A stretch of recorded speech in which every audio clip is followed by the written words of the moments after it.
যুক্তরাষ্ট্রের নবনির্বাচিত president Donald ট্রাম্পের অভিষেকের প্রতিবাদ জানাতে ওয়াশিংটন ডিসিতে হাজারো মানুষ বিক্ষোভ করেছেন। শনিবার পিপলস মার্চ নামের এই বিক্ষোভ হয়েছে।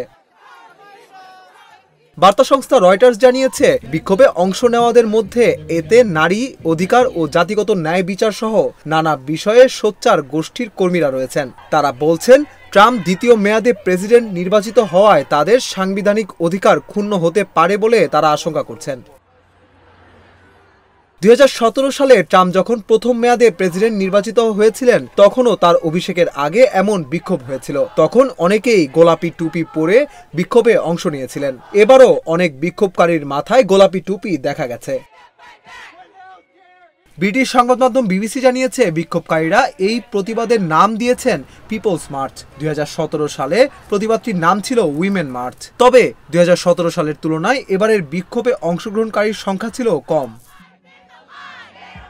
আয়োজকেরা বলছিলেন, এবারের প্রতিবাদে অন্তত 50,000 মানুষ অংশ নিতে পারে, কিন্তু স্থানীয় পুলিশ বলছে এবার 25,000-এর বেশি মানুষ প্রতিবাদে অংশ নেয়নি। এদিকে ট্রাম্প বিরোধীরা সোমবারেও যুক্তরাষ্ট্র জুড়ে অন্তত 300টি মিছিল করবেন বলে ঘোষণা দিয়েছেন।